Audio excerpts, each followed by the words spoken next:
Four reaction ले रहा हूं मैं। एक रिएक्शन है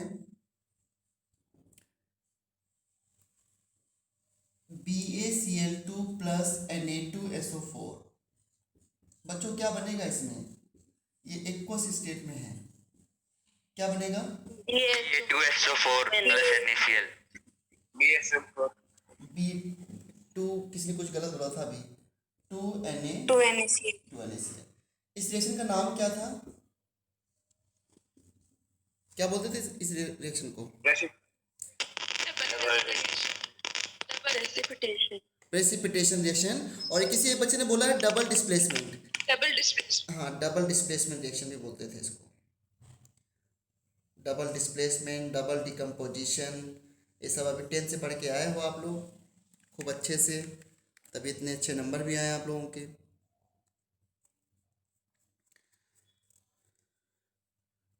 फर्स्ट रिएक्शन है। Second reaction NaCl plus AgNO3, aqueous state में है सारे ये। इसमें क्या बनेगा? AgCl plus NaNO3 plus NaNO3 aqueous. और थर्ड रिएक्शन है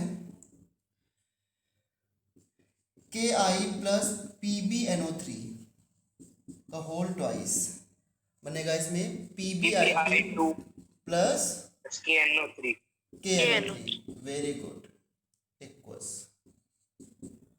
सॉलिड, एक्वस और एक्वस। फोर्थ नेक्स्ट रिएक्शन है KNO3 plus NaCl change into KCl plus NaNO3 aqueous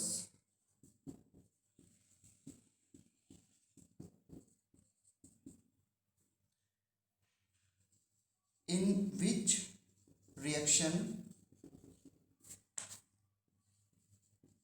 equilibrium में exist। किस रिएक्शन में इक्विलिब्रियम एग्जिस्ट कर सकता है, आपको ये बताना है।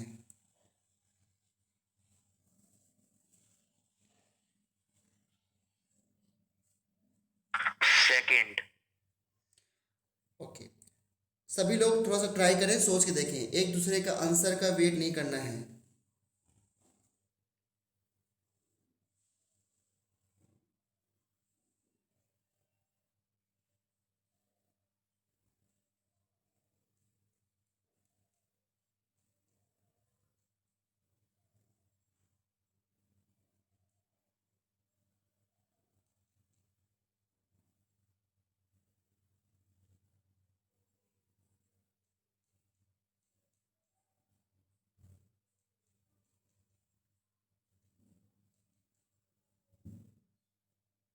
सर KCl सॉलिड आएगा शायद। KCl सॉलिड आएगा। ये आयनिक कंपाउंड है, सारे सॉलिड में होते हैं, रिएक्शन एक्वस में हो रही है।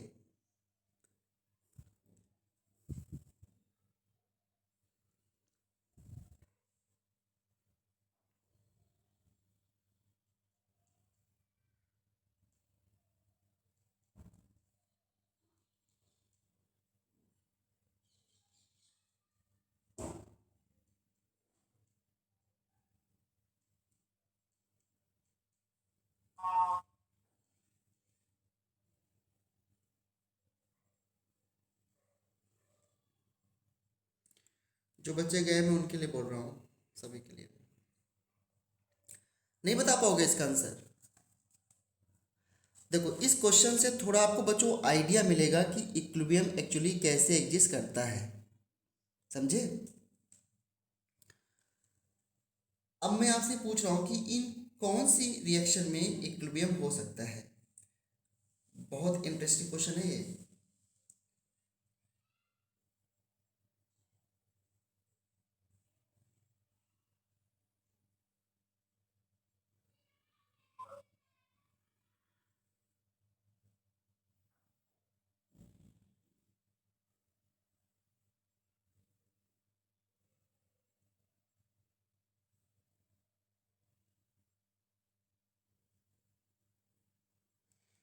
ओके, नहीं आइडिया लग पा रहा है?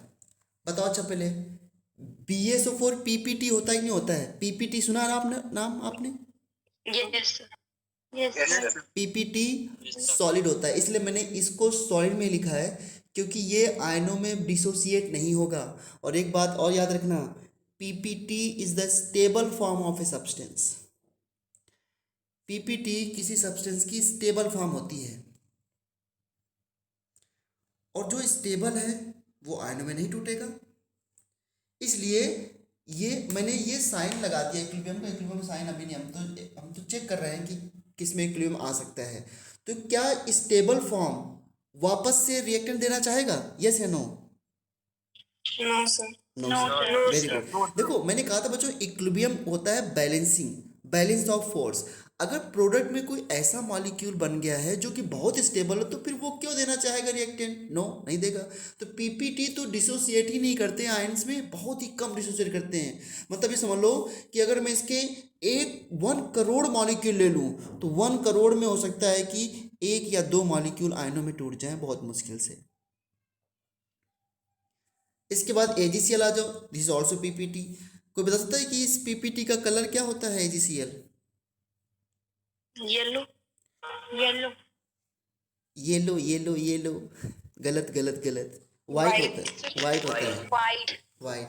इसका इसका जो, हाँ सुनो बच्चों, AgBr येलो होता है और AgI भी येलो होता है, लेकिन AgCl वाइट होता है, ठीक है। PbI2 कैसा होता है? Yellow. Yellow. Yellow. Okay, PbI2 yellow होता है, वेरी गुड। अच्छा बताओ, जो लास्ट रिएक्शन है इसमें K और NO3 में, क्या ये आयंस भी टूट सकते हैं ना? K plus NO3 minus, Yes. Yes, sir. जो Yes. आयन में टूटते हैं उनके बीच में कौन सा बॉन्ड होता है? आयनिक बॉन्ड, यस या no? Yes. Yes, sir. NaCl में आयनिक बॉन्ड, KCl में आयनिक बॉन्ड और NaNO3 में भी आयनिक बॉन्ड। तो क्या nature of force of reactant और प्रोडक्ट में एक जैसा नहीं है? Yes, Yes. sir. Yes, sir. तो एक्सपेक्टेड कौन सी रिएक्शन में एक्सपेक्टेड है कि इक्विलिब्रियम आ सकता है?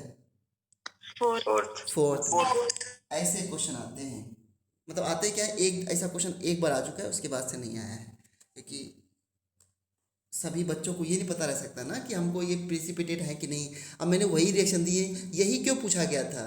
क्योंकि बच्चे 10th में पढ़ लेते हैं कि BSO4 PPT वाइट होता है, AgCl PPT होता है, PbI2 PPT होता है, लेकिन आपको सभी की नॉलेज तो नहीं हो पाएगी ना कि कौन PPT है कौन नहीं है। हाँ, 11-12 तक आपके रिएक्शन पता चल जाएगा कि PPT कौन होता है। एक तो ये क्वेश्चन मैंने करा दिया आपको। एक बड़ा इंटरेस्टिंग क्वेश्चन है असाइनमेंट में जो मैंने आपको भेजा है, और क्वेश्चन है, देखो ध्यान से।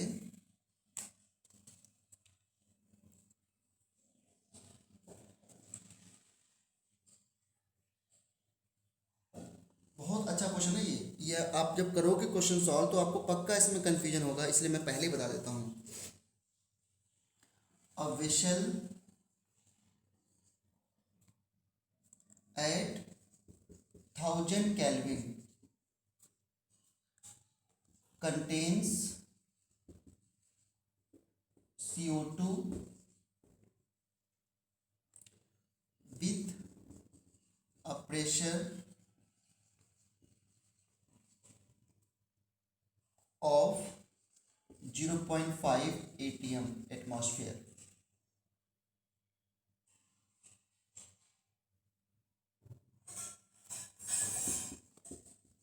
Sum of CO2 is converted into CO on the addition of graphite.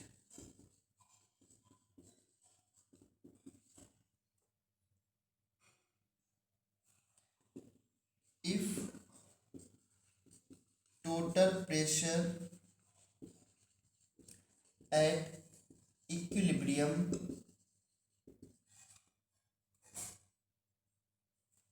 is 0.8 atm, find Kp। बहुत अच्छा क्वेश्चन है बच्चों, फाइंड Kp।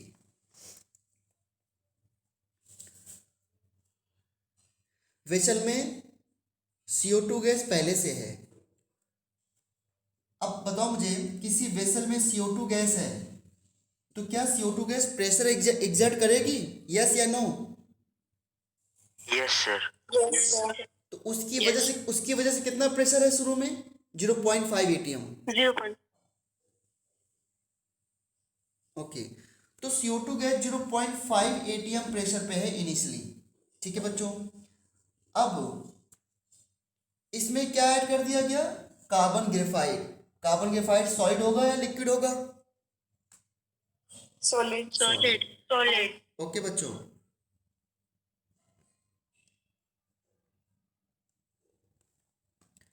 अब ये कार्बन ग्रेफाइट CO2 से रिएक्ट करके क्या बना रहा है? CO gas. तो CO गैस आ गया। कैसे बैलेंस करोगे? O2 है, यहाँ पे 2 CO कर दो। जब 2 CO करेंगे तो यहाँ पर क्या बैलेंस है क्या? और कुछ तो करने की जरूरत नहीं है। फिर बाद में इनके बीच में क्या आ जाएगा? इक्विलिब्रियम।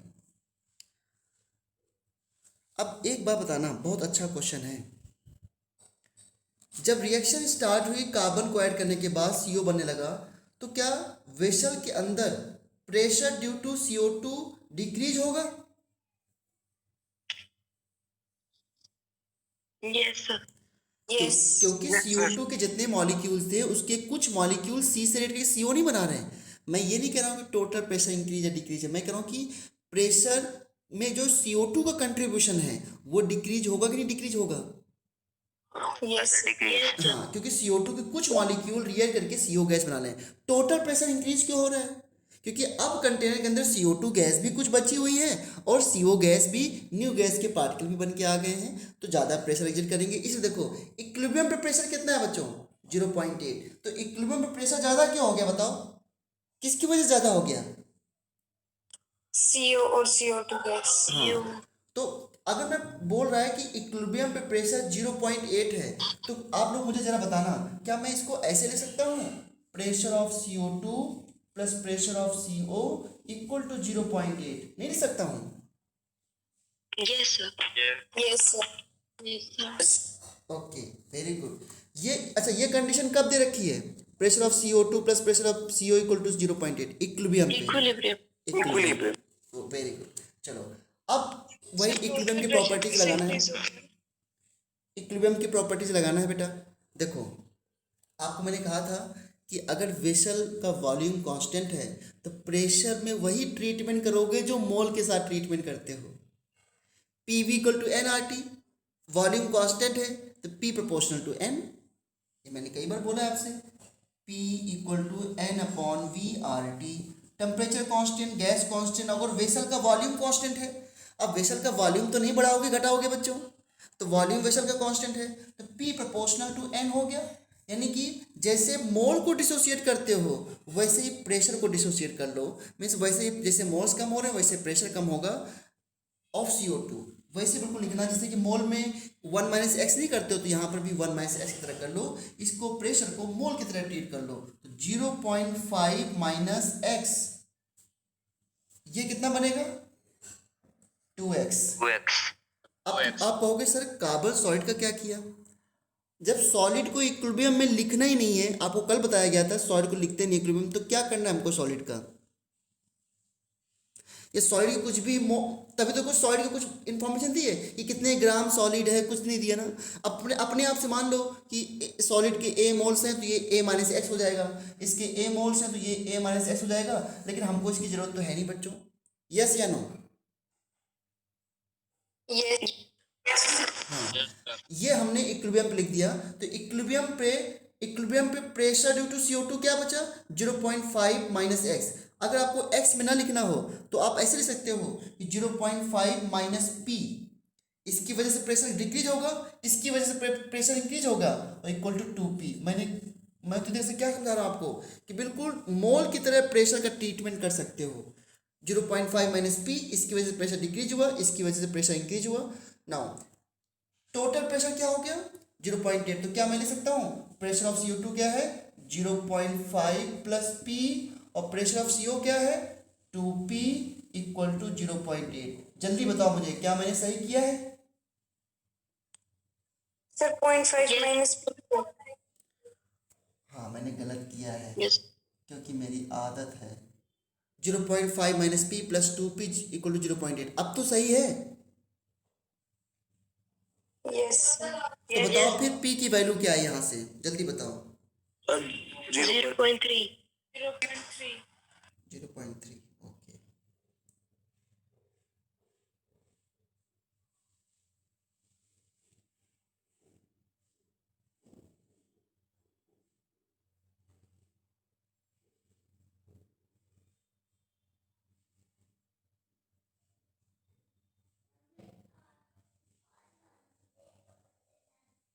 एक मिनट बच्चों, अटेंडेंस ले लो।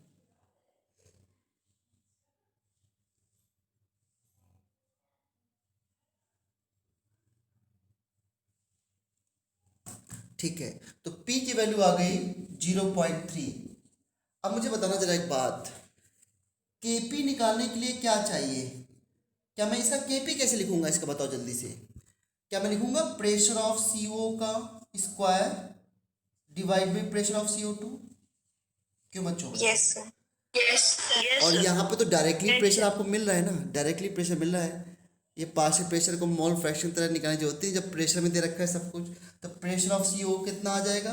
अगर प्रेशर ऑफ P 0.3 है तो प्रेशर ऑफ CO 0.6 नहीं हो जाएगा? Yes, sir. इस P Yes, की sir. वैल्यू यहाँ पुट कर दो तो ये 0.6 का square divide by pressure of CO2 कितना बचेगा कंटेनर के अंदर? 0.2. 0.2. 0.2। इसको सॉल्व करो और जल्दी बताओ क्या आंसर आया आपका। 0.18. 0.18 है ना? क्या 0.18 इसका ऑप्शन कोई दे रखा था? Yes. Yes, sir. D is the correct answer. तो ऐसे क्वेश्चन हो बच्चों तो इस तरह सॉल्व करना है। आप जल्दी बताओ, कुछ भी इसमें समझ में ना आए हो प्लीज मुझे जल्दी बताओ, फिर मैं आगे बढ़ता हूँ। समझ में आ गया कि नहीं आ गया? Yes. इक्विलिब्रियम के क्वेश्चंस मोल कंसेप्ट की तरह हैं बच्चों। Yes. जितना प्रैक्टिस करोगे, जितना प्रैक्टिस करोगे, जितना इसमें कोशिश करोगे, उतना ज़्यादा समझ में आएगा ये। अब आपके पास बहुत सारा टाइम है। Sir, 1.8 आएगा. 1.8 आएगा। अब ये है ना हमारे हेमंत जी, इन्होंने बताया मुझे आंसर। Sir, 1.8 भी option. बताओ, इतना दुख हो रहा है मुझे। हेमंत कहाँ? 0.18 ही आएगा. 0.18 ही आएगा। चलो अब इसी में लड़ाई फाइट शुरू कर दो। आज इसको मल्टीप्लाई करो बैठ के, और मैं तो कर नहीं रहा हूँ। बताओ, बीच में अमन को लेके आओ, आदित्य लेके आओ। 1.8 आएगा सर शायद। तो 1.8 ही आएगा. सर 1.8 आएगा. 1.8 आएगा. 1.8 ही आएगा सर 1.8 ही आएगा। I am enjoying the fight. Very good, शाबाश। Keep on doing. बता देना जब कंफर्म हो कि 1.8 में लॉक करना है या 0.18 में लॉक करना है। Sir, 1.8. 1.8 सर। 1.8. ठीक है, 1.8। हेमंत, अभी अपने अपने वर्ड पे हो आप? No, sir. क्या लिखूं आंसर? हेमंत 1.8 लिख दूं? 1.8. तो आपने इतना सब करवाया है, इतनी फाइट करवाई, उसकी सजा क्या मिले आपको?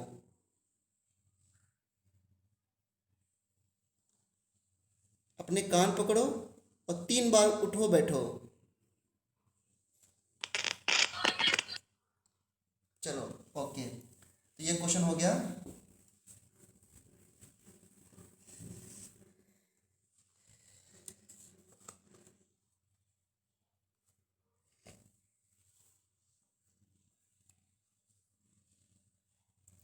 बहुत सारे क्वेश्चन तो इसमें बिल्कुल डायरेक्ट दे रखे हैं, कुछ करना नहीं है आपको। तो कोई अनम्यूट नहीं करेगा अपने आप को जब तक मैं बोलूँ नहीं। ओके, सो मैं कुछ क्वेश्चन और लेता हूँ बच्चों।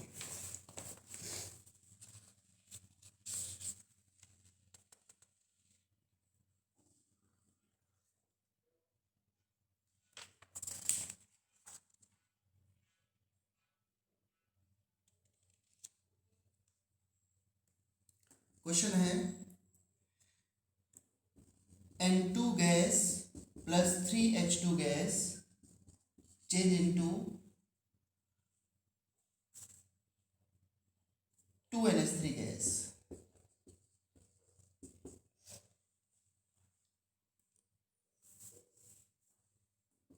Kc for reaction 0.50 at 400 degree Celsius. Find Kp at the same temperature and pressure. कैसे करें सॉल्व इसको?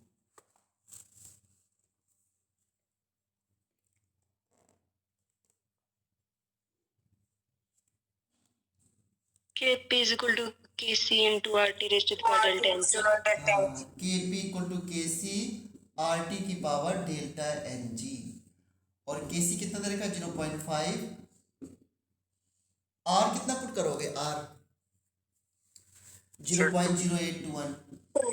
हाँ ध्यान रखना कि ये वैल्यू उस तरह नहीं आएगी जूल और कैलोरी में Kp Kc, तो ये 0.0821 रखना है। और टेम्परेचर कितना है 400 डिग्री सेल्सियस। केल्विन में कितना आ जाएगा? 673 673 राइट। 73 और डेल्टा एन जी की वैल्यू -2 -2। यहाँ पे 2 गैसेस मोल्स हैं, यहाँ पे 4 हैं, तो डेल्टा एन जी जब निकालोगे तो 2 - 4 - 2, यहाँ पे -2। तो अब देखो इसमें न्यूमेरिकल बहुत ज़्यादा सॉल्व करना है, बट क्वेश्चन बिल्कुल सिंपल था। क्वेश्चन बिल्कुल सिंपल है।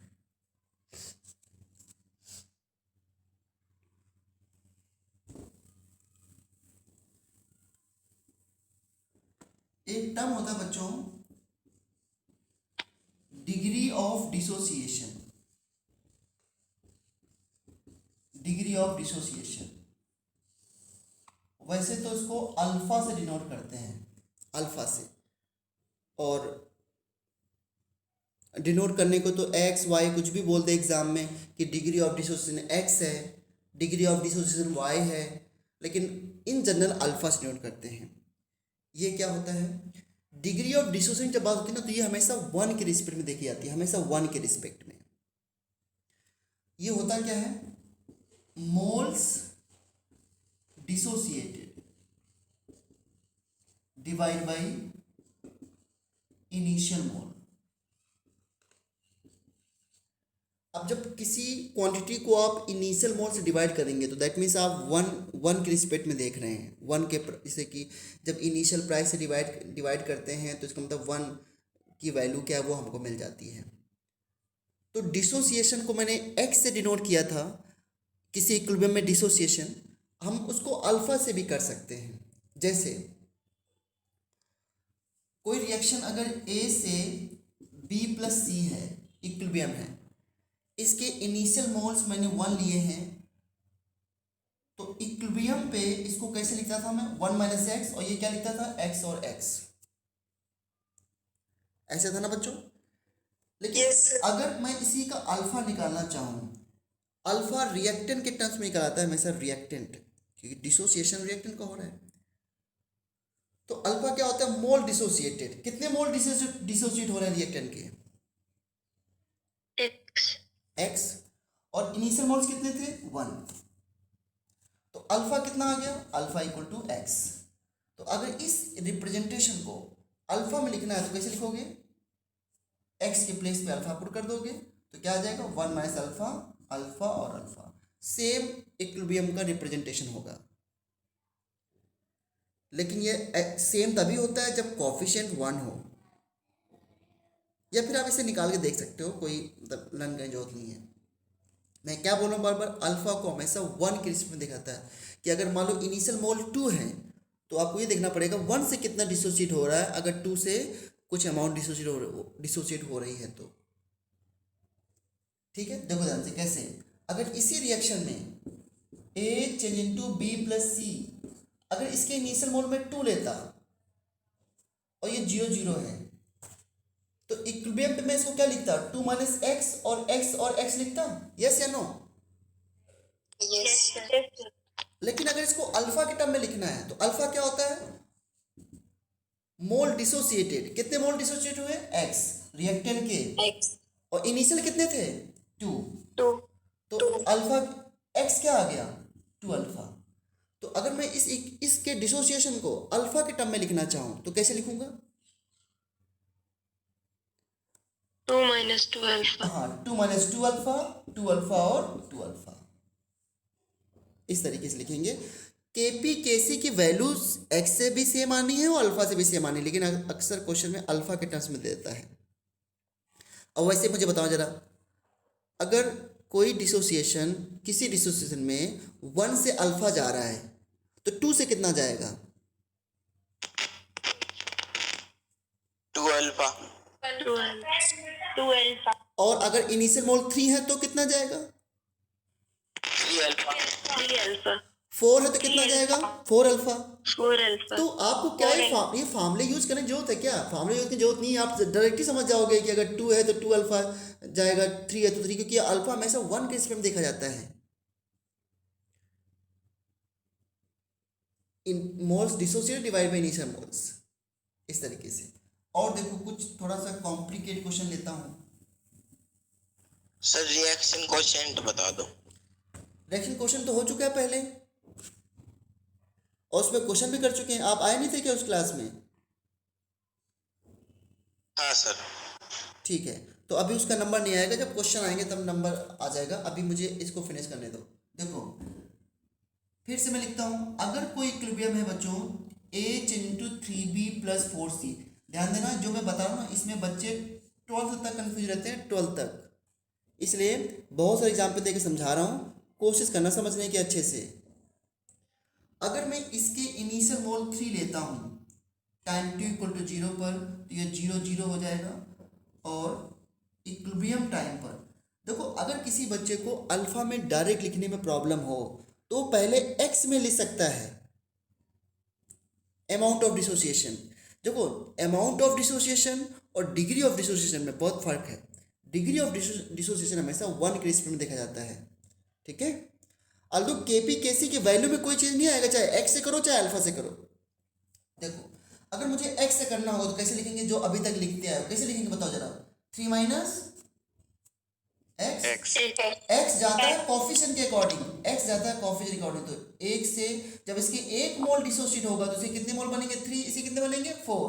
तो 3 माइनस एक्स, और ये क्या होगा 3x. 3x, और ये कितना होगा 4x। 4x. 4x. लेकिन इसको अगर अल्फा में लिखना चाहूँ 4x. तो अल्फा में कैसे लिखूंगा, जब 1 से अल्फा जाता है तो 3 से कितने जाएंगे, 3 alpha. Yes sir. Yes sir. तो देखो मैंने अभी फार्मूला नहीं लगाया, अभी मैंने फार्मूला नहीं लगाया। 3 माइनस 3 अल्फा, और यहाँ पे क्या जाएगा 9 अल्फा, और यहाँ पे कितना जाएगा 12 alpha. 12 अल्फा। और यह तो निकाल के देख लो, अल्फा क्या होता है, मोल डिसोसिएटेड। रिएक्टेंट कितने मोल डिसोसिएट हुए हैं, एक्स, और इनिशियल कितने थे 3. 3। 3.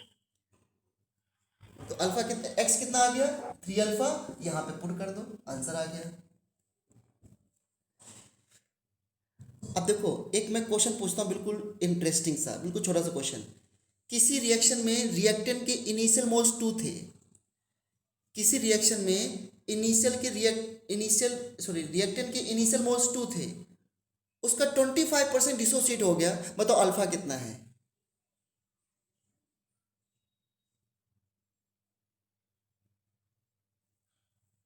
Sir, half. Half. अब देखो इनिशियल मोल्स कितने थे, 2 थे, तो इनिशियल मोल 2 रख दिया, 2 का 25% कितना होता है, 1/2। 1/2. 1/2। 1/2। तो 1/2 अपॉन 2, ये आंसर आ गया, खत्म, अल्फा की वैल्यू आ गई। अगर आप करें 1/2, क्योंकि तो मैं आप पे तो भरोसा करता हूँ, या फिर मैं निकाल लूँ, 25% था ना, तो 2 का 25% 50/100 1/2 1/2 आ गया। सही बात, बिल्कुल सही जवाब दिया है। तो ये अल्फा आ गया। नहीं समझे अल्फा को अभी तक? Mole dissociated divide by initial moles. हाँ बस ठीक इस तरह करना है अल्फा को। लेकिन क्वेश्चन है कि अगर कुछ सर एक कोफिशिएंट आ एग्जांपल गया, और बता दो अल्फा का। क्या बता दूं अल्फा का? चौथा फॉर्मूला है अल्फा का। अल्फा का फॉर्मूला मैंने क्या बताया है बताओ? अच्छा tell me what is alpha? Number of moles dissociated upon initial. Himanshu Yadav आप बताइए, हिमांशु यादव आप बताइए अल्फा क्या बताया मैंने? Number of mole dissociated upon total mole. ये dissociate moles moles of reactant sir. हाँ मोल्स ऑफ रिएक्टेंट। नीचे इनिशियल मोल्स किसके लेने हैं? रिएक्टेंट के। मोल डिसोसिएट किसके लेने हैं मानसू? रिएक्टेंट के सर। अब बताओ इसमें अगर मैंने ये दे रखा है, इसमें रिएक्टेंट कितने मोल डिसोसिएट हो रहे हैं? X sir. और इनिशियल कितने थे? 3 तो x/3 क्या आ गया? अल्फा। अल्फा हो गया। तीसरा चौथा एग्जाम्पल है। अब हो गया। अब आपको अपने आप समझना है मन लगा के। सर अगर इनसे केपीकेसी निकालेंगे तो वैसे ही करेंगे? बिल्कुल 100% वैसे करेंगे। और जो x से आंसर आता है वही अल्फा से आंसर चेंज नहीं होगा, ध्यान रखना। लेकिन डिग्री ऑफ डिसोसिएशन में आगे सब डिग्री ऑफ डिसोसिएशन में ही है सब कुछ। इसलिए मैं कह रहा हूं कि आपको अल्फा तो सीखना ही पड़ेगा, आप बच नहीं सकते इससे। आंसर में कोई दिक्कत नहीं आएगी। अब क्वेश्चन ये है कि अगर इनिशियल मोल ही चेंज हो जाए, मतलब सॉरी अगर रिएक्टेंट का कुछ कोफिशिएंट हो तब क्या करोगे? अब ये और कंफ्यूजन होगा आपको, मुझे पता है। 2ab + c। अब देखो इनिशियल मोल मैंने मान लो ले लिए। बताओ इनिशियल मोल क्या लूँ टाइम t = 0 पर? 1 ले लूँ क्या? चलो 1 ले लिया। ठीक है सर 2 ले लूँगा, अभी चिंता मत करो। 2 भी ले लूँगा, कोई 3 कहेगा तो 3 भी ले लूँगा, मुझे क्या दिक्कत है।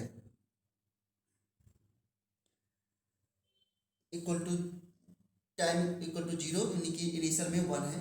अगर इसको मैं x में लिखना चाहूँ पहले तो कैसे लिखूँगा? 1 - 2x लिखूँगा।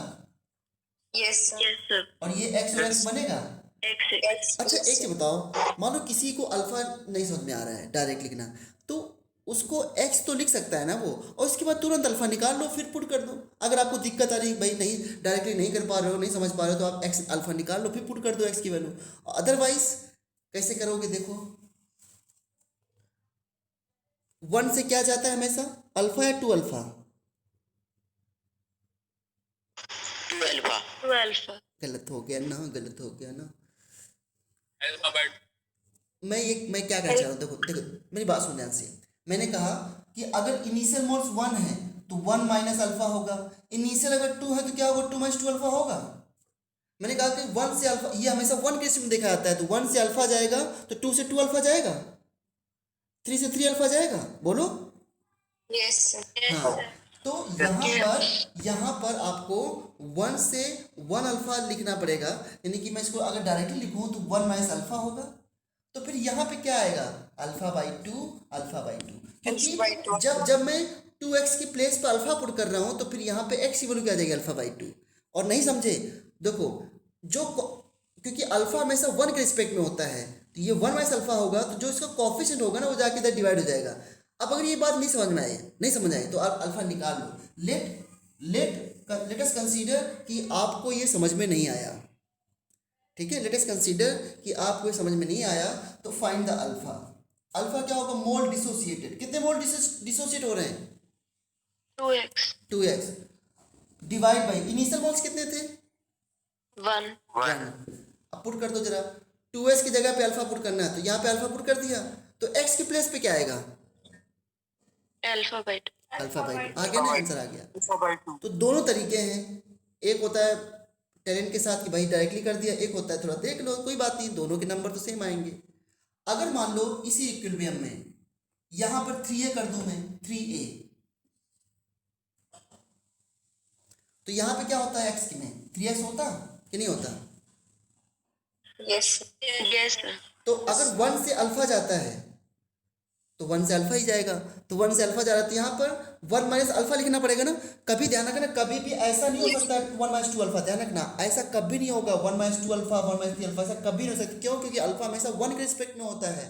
तो 1 माइनस अल्फा ही होगा, 1 माइनस अल्फा ही होगा, 2 माइनस 2 अल्फा होगा, 3 माइनस 3 अल्फा होगा।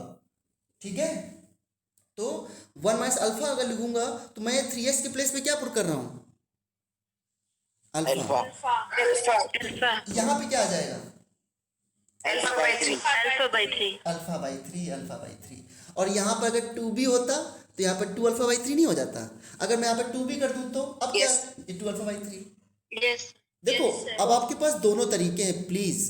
अब आप अल्फा की वैल्यू निकाल के पुट कर सकते हैं या डायरेक्टली कर सकते हैं। एक दो बार डायरेक्टली करके देखना और फिर फार्मूले से देखना कि क्या आप सही कर रहे हो क्या, बस हो जाएगा, उसमें क्या दिक्कत है। इस तरीके से कर सकते हो। आंसर अल्फा और एक्स से अगर नहीं मेंशन कर रखा है तो चाहे एक्स से करो चाहे अल्फा से करो, आपकी ज़िंदगी है, फ्रीडम से जियो एकदम आराम से, कैसे भी करो। ठीक है, अच्छा कोई रिएक्शन है एन से एन ए, बताओ एन से एन ए नहीं, एन ए से एन, बताओ इस रिएक्शन का नाम क्या है? एन मॉलिक्यूल्स थे और जुड़ करके एक मॉलिक्यूल बन गया, इसे क्या बोलते हैं? पॉलीमराइजेशन। ये कौन सा मराइजेशन है? पॉलीमराइजेशन। पॉली का मतलब क्या होता है? इंग्लिश में पॉली का मतलब क्या होता है? मल्टीपल। मेनी। तो जब मेनी मिलकर के एनी हो जाए, मतलब एक हो जाए, तो उसे क्या बोलते हैं? पॉलीमराइजेशन, है ना। अच्छा बताओ यहाँ पर एन का मॉलिक्यूलर मास क्या होगा? अगर मैं कहूँ यहाँ पर ए का मोलर मास 20 है तो एन का मोलर मास क्या होगा?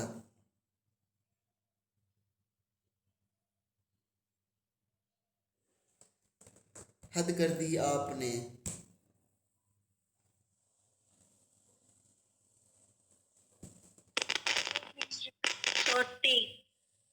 क्या क्या?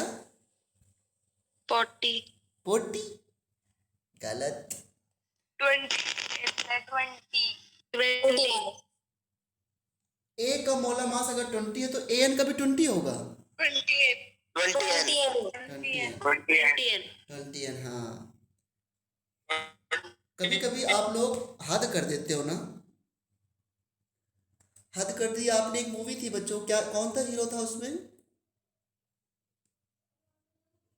जो बता देगा उसको मैं एक ब्लैक मार्कर, एक ग्रीन मार्कर, एक रेड मार्कर दूंगा।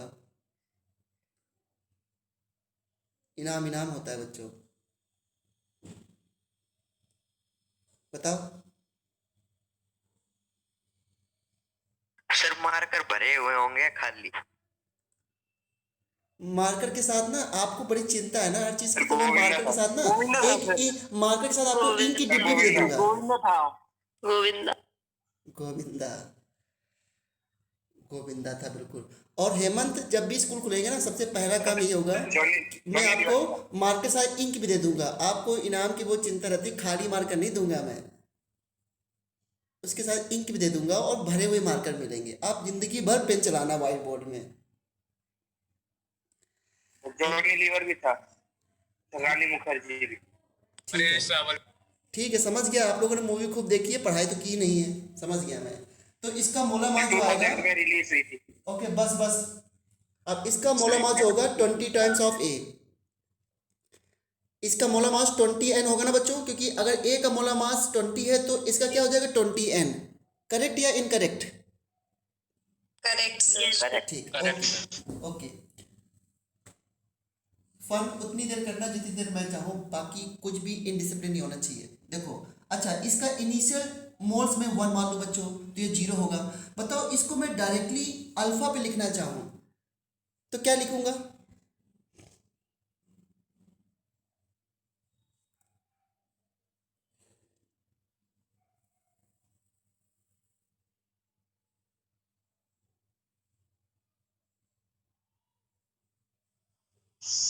One minus alpha. हाँ 1 तो अल्फा ही होगा, 1 माइनस अल्फा। तो एन क्या होगा? Alpha by n. Very good, शाबाश, अल्फा बाई एन। और अगर किसी बच्चे को कंफ्यूजन है तो पहले लिख सकता है 1 माइनस एक्स और यहाँ पे एक्स कर दे। भाई देखो समझने के लिए 1 माइनस एक्स कर दो, यहाँ पर एक्स कर दो, सॉरी 1 माइनस एन एक्स लिखना पड़ेगा ना, 1 माइनस एन एक्स, और फिर अल्फा निकाल लो। अल्फा क्या होता है? Mole dissociated. कितने डिसोसिएट हुए? N x. इनिशियल कितने थे? 1। तो एक्स की वैल्यू क्या आ गई? Alpha by n. जो भी यहाँ पे, क्योंकि 1 की रिस्पेक्ट कर रहे हो, तो अगर यहाँ पे कॉफिशिएंट एन है तो जाके इधर डिवाइड हो जाएगा।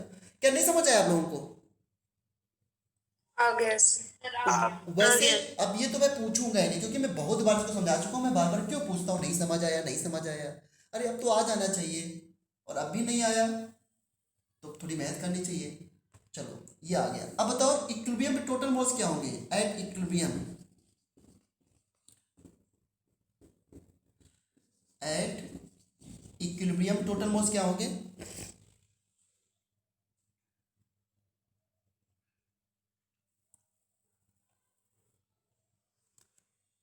इक्विलिब्रियम में टोटल मोल्स क्या होंगे? 1 minus alpha plus alpha by n. ठीक है, नेक्स्ट आते हैं। अब अल्फा निकालना सीखे, पॉलीमराइजेशन भी आपको आ गया। अल्फा की वैल्यू कभी 1 से ज़्यादा हो सकती है क्या? डिसोसिएशन, हाँ, डिसोसिएशन की वैल्यू कभी भी 1 से ज़्यादा नहीं हो सकती। चलो, कैलकुलेशन ऑफ अल्फा। अल्फा को सॉल्व कैसे करें? Calculation of degree of dissociation या कैलकुलेशन ऑफ अल्फा। इसको सॉल्व करने के लिए एक बहुत ही इंपॉर्टेंट मेथड है, that is vapour density measurement.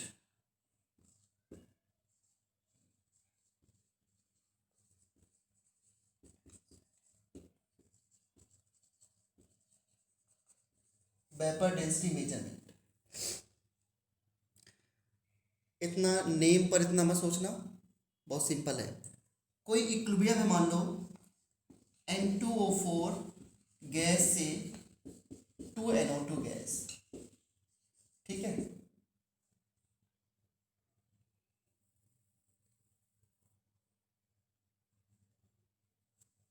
इसके इनिशियल मोल्स मैंने 1 ही ले लिए, ये 0 है। इक्विलिब्रियम पे क्या होगा? At equilibrium I can write 1 minus alpha और 2 अल्फा। डायरेक्टली मैंने अल्फा लिख दिया, कर सकते हो ना ये। 1 माइनस एक्स और ये 2x होगा, तो 1 माइनस अल्फा 2 अल्फा। कोई डाउट तो नहीं किसी को? No sir. No sir. ठीक है, अब मुझे बताओ जरा, टाइम जब हमारा 0 था, मीन्स रिएक्शन स्टार्ट नहीं हुई, तो कंटेनर में किसके मोल्स थे? केवल रिएक्टेंट N2O4 N2O4 के, ठीक है। तो मैं किसी रिएक्शन में आपसे पूछूं कि इनिशियल मास क्या होगा? What is initial mass? Initial mass मतलब किसका मास पूछ रहा हूं मैं? रिएक्टेंट N2O4 N24 का। बताओ N24 का कितना मास होगा? डिपेंड अपॉन N24 के इनिशियली मोल्स कितने हैं, यस या नो? यस। तो इनिशियल मोल्स मैंने 1 माने हैं, तो इसका मास क्या होगा? अच्छा, मोल क्या होता है? Given mass upon molar mass होता है। Yes sir. मोल होता है given mass upon molar mass, तो मोल इनटू मोलर मास क्या हो जाएगा? Given mass. सही बच्चों को पता है, mole equal to given mass upon molar mass. तो मोलर मास को मोल से मल्टीप्लाई कर दो तो you will get given mass. तो इनिशियल मास जो हम निकालेंगे यहाँ पर वो N2O4 का होगा, दैट इज 1 इंटू, इसका मोलर मास सॉल्व करके देखना। नाइट्रोजन का 7 होता है नहीं, 14, तो 14 इंटू 2 प्लस ऑक्सीजन का 16 इंटू 4, ये 92 आ जाएगा शायद से। 92, हाँ सही है। 92 इक्वल टू,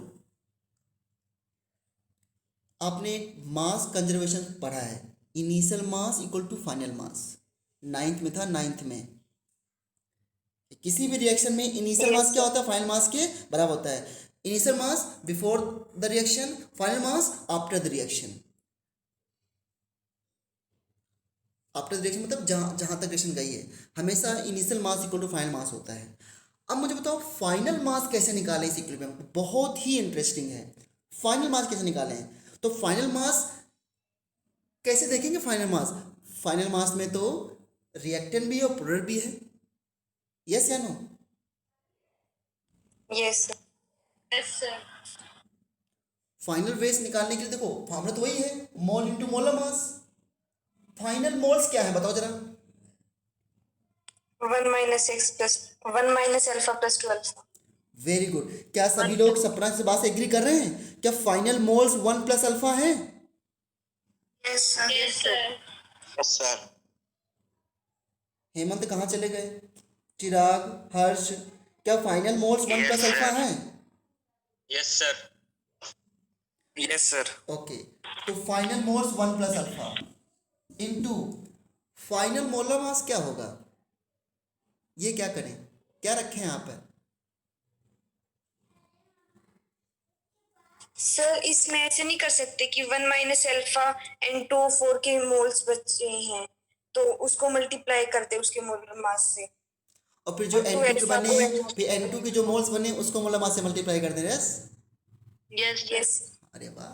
लेकिन ऐसे फाइनल मोलर मास नहीं निकाल, फाइनल मोलर मास जो होता है वो एक्सपेरिमेंट से निकाला जाता है, ऑब्जर्वेशन से। तो इसलिए फाइनल मोलर मास अगर केवल प्रोडक्ट है तो कोई दिक्कत नहीं, लेकिन दोनों है तो वो एक्सपेरिमेंट से आता है। इसलिए मैं इसको लिख दूंगा फाइनल मोलर मास ऑब्जर्व।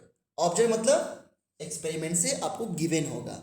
अंडरस्टूड? लेकिन ये मुझे बताओ, क्या ये समझ में आया कि नहीं? मतलब हमने कंसेप्ट तो वही लगाया ना, moles into molar mass, moles into molar mass, और तो कुछ नहीं किया ना बच्चों? बताओ पहले। No sir. No, sir. हाँ, तो फाइनल मोल्स, अच्छा ये हमने किया क्या है? एक सेकेंड, इनिशियल मास, फाइनल मास, फाइनल मोल्स 1 प्लस अल्फा और फाइनल मोलर मास ऑब्जर्व हो गया। सर बता रहा हूँ, मुझे बस किसी बच्चे को कोई भी कंफ्यूजन अभी पूछ लो, क्योंकि ये बिल्कुल बहुत इंटरेस्टिंग सा है और इम्पॉर्टेंट भी है। और कोई डाउट हो तो बता दो कि अभी समझ में आया कि नहीं आया। इनिशियल मास क्या होगा? रिएक्टेंट के मोल्स, उसका मोलर मास। फाइनल मास क्या होगा? फाइनल में तो रिएक्टेंट प्रोडक्ट दोनों हैं। ऑल्दो सपना ने बहुत बढ़िया बताया था, लेकिन एक्चुअली में फाइनल मोलर मास जो होता है एक्सपेरिमेंट से निकाला जाता है। तो फाइनल मोलर मास क्या होगा? फाइनल, इसके जो बताया सपना थे वो भी करेक्ट था थियोरेटिकली, बट मैं बार बार बोल रहा हूँ कि वो ऑब्जर्वेशन से निकालते हैं। तो फाइनल मास, फाइनल मोल्स कितने हुए? 1 minus alpha plus 2 alpha, 1 plus alpha होगा। और फाइनल जो मोलर मास है, जो कि ऑब्जर्व मोलर मास है, उसको हमने MOBS मान लिया, मॉलिक्यूलर मास ऑब्जर्व्ड। इतना सभी बच्चों क्लियर है? Yes, sir. Yes, sir. Okay. अब किसी बच्चे को याद है मैंने वेपर डेंसिटी क्या बताया था? What is vapour density? 2 into molar mass. 2 into molar mass, या molar mass equal to 2 into vapour density. दो में एक सही है, देखते हैं कौन सा तुक्का लगता है आपका। भगवान को याद करो और फिर बताओ answer. Molar mass is equal to 2 into vapor density. 2 into vapor density. Equals to 2 into vapor density. Very good, molar mass equal to 2 into vapour density, बिल्कुल सही जवाब। अच्छा, वेपर डेंसिटी तो ठीक है, लेकिन ये 2 क्यों आया था वेपर डेंसिटी में? वेपर डेंसिटी को लिखते कैसे थे? Density of substance divide by density of hydrogen. Vapour density relative to hydrogen होती है, इसलिए 2 आ गया था। तो मोलर मास होता है, ये मोल कंसेप्ट पढ़ा आपने, molar mass equal to 2 into vapour density of a substance. तो देखो ध्यान से, यहाँ पे मैं क्या लिख सकता हूँ? अगर मैं यहाँ पर 92 न लिख करके कोई भी मॉलिक्यूल होता तो यहाँ पर मोलर मास थियोरेटिकल किसका होगा? यहाँ पे रिएक्टेंट का। तो मैं यहाँ पे लिख सकता हूँ 1 इंटू 2 इंटू वेपर डेंसिटी को मैं D लिख देता हूँ, theoretical, equal to 1 plus alpha molecular mass observe है, तो ये क्या हो जाएगा? 2 इंटू वेपर डेंसिटी ऑब्जर्व। ठीक है? और यहां से आपका अल्फा की वैल्यू क्या आ जाएगी? 1 प्लस अल्फा इक्वल टू 2 से 2 कैंसिल हो गया ना, ये 2 से 2 कैंसिल हो जाएगा। इस फॉर्मूले को हमने अप्लाई किया था बच्चों, तो ये आ जाएगा D theoretical upon D observed. So alpha की वैल्यू क्या आ गई? ये -1 हो गया। D theoretical minus D observed upon D observed. D theoretical minus D observed divide by D observed.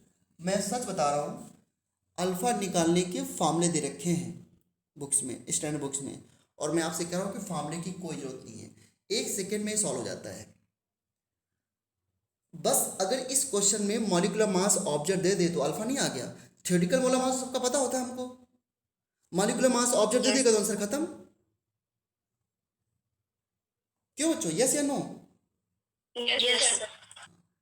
ये इंपॉर्टेंट क्वेश्चन था अल्फा निकालने के लिए।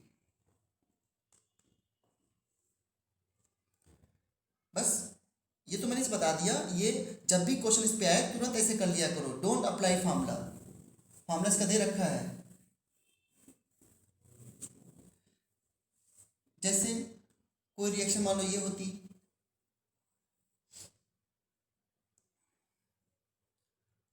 कौन सी रिएक्शन दूं मैं आपको,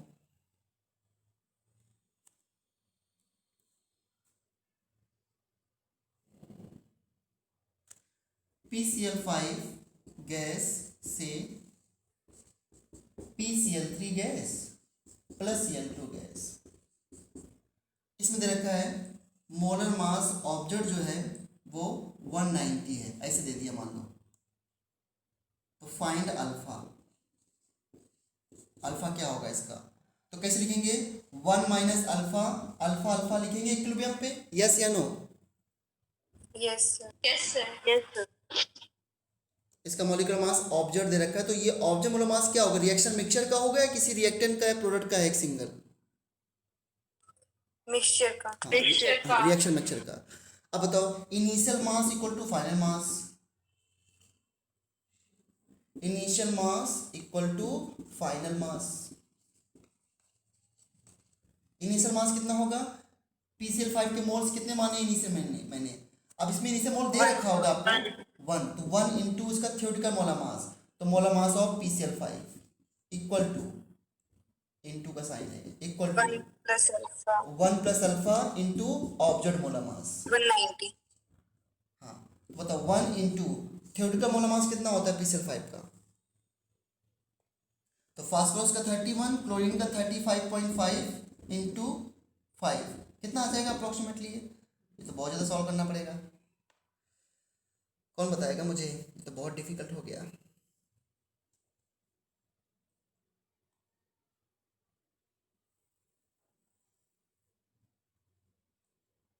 दो सौ 8.5। 208.5. हाँ 208.5, वेरी गुड है ना। तो 208.5 equal to 1 1 plus plus alpha alpha into into 1. 190। ये अपने आप से 190 ले लिया था, कहीं अल्फा निगेटिव ना आ जाए, इससे मैं तो बहुत ही घबरा रहा था, लेकिन कोई दिक्कत नहीं, आंसर आ गया अल्फा का। अब मुझे बताओ, अगर इसी क्वेश्चन में मॉलिक्यूलर ऑब्जेक्ट ना दे करके आपको डेंसिटी, वेपर डेंसिटी दे देता ऑब्जेक्ट, तो वेपर डेंसिटी थ्योरेटिकल कैसे निकालते? क्या सभी मॉलिक्यूल की वेपर डेंसिटी आपको पता नहीं हो सकती थ्योरेटिकली?